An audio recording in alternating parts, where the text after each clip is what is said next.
BJP अपने स्थापना दिवस से यानी 6 अप्रैल से 20 अप्रैल तक का सामाजिक न्याय पखवाड़ा दिवस मना रही है।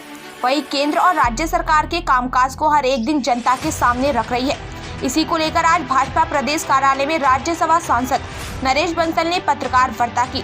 इस दौरान उन्होंने कहा कि केंद्र सरकार ने SC, ST और OBC के वर्गों के लिए महत्वपूर्ण काम किए। उन्होंने कहा कि आजादी के बाद बाबा साहेब डॉक्टर भीमराव अंबेडकर का मूल्यांकन ठीक तरीके से नहीं किया।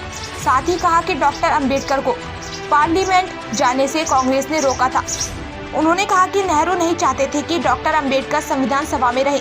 नरेश बंसल ने कहा कि संविधान सभा में उन्हें महात्मा गांधी के आग्रह पर जगह मिली। साथ ही कहा कि डॉक्टर अंबेडकर अखंड भारत के पक्षधर थे, वे विभाजन नहीं चाहते थे। उन्होंने इसको लेकर जिन्ना का भी विरोध किया था।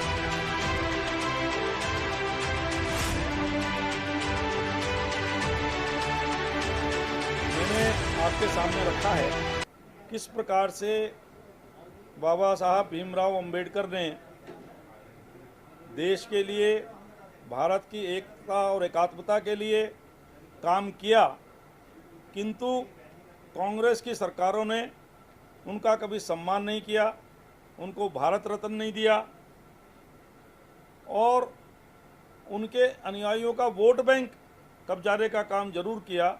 यहाँ तक कि उनको संविधान सभा में भी नेहरू जी नहीं लेना चाहते थे, महात्मा गांधी जी के आग्रह पर लिया गया।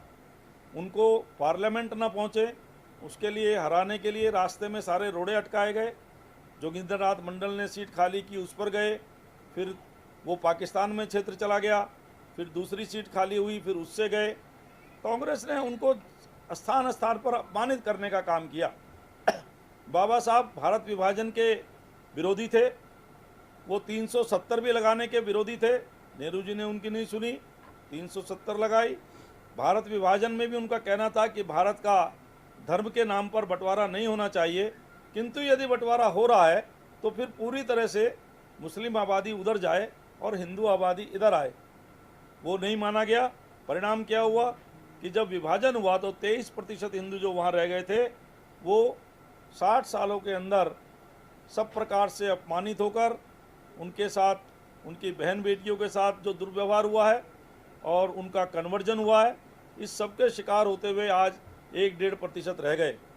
मोदी जी ने बाबा साहब का पूर्ण सम्मान किया। अनुसूचित जाति, जनजाति और वंचित वर्ग, इन सब के कल्याण के लिए काम किया।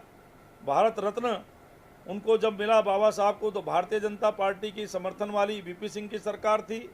इसी प्रकार से 2015 में उनकी 125वीं जयंती पर समरसता दिवस मनाया, UNO ने पूरे विश्व भर में मनाया।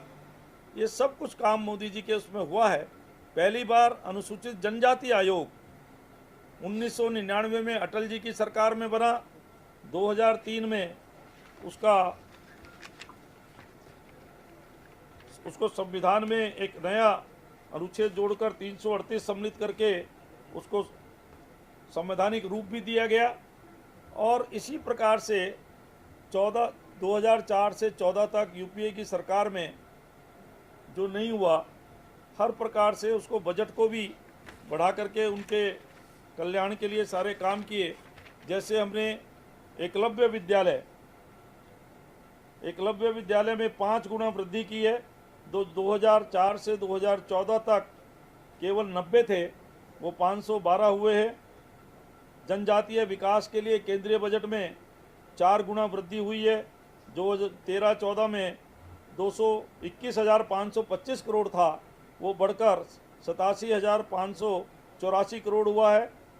और सबसे बड़ा काम, जनजातीय समाज, जिस बिरसा मुंडा जो स्वतंत्रता आंदोलन में जिनकी भूमिका रही, 1949 को हमने संविधान को स्वीकार किया था, जो 26 जनवरी 1950 से लागू हुआ। तो 26 नवंबर 2015 से हमने संविधान दिवस मनाना शुरू किया। इतना ही नहीं, बाबा साहब अंबेडकर के नाम पर 2015 में जब उनकी 125वीं जयंती मनाई जा रही थी, तो UNO से आग्रह करके उसको, उनकी जन्मदिन को समरसता दिवस के रूप में मनाने का काम किया। उन पर 100 रुपए का और 10 रुपए का सिक्का 2015 में नरेंद्र मोदी जी ने जारी किया।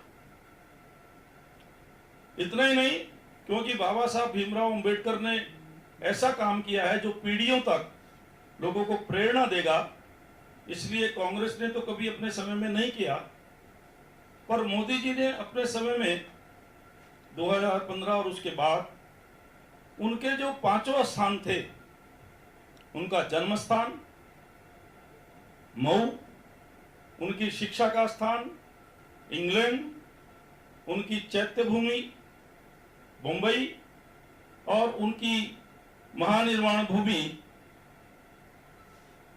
नागपुर, ऐसे 5 स्थानों पर, और कार्यभूमि दिल्ली, ऐसे 5 स्थानों को पंचतीर्थ के रूप में विकसित किया।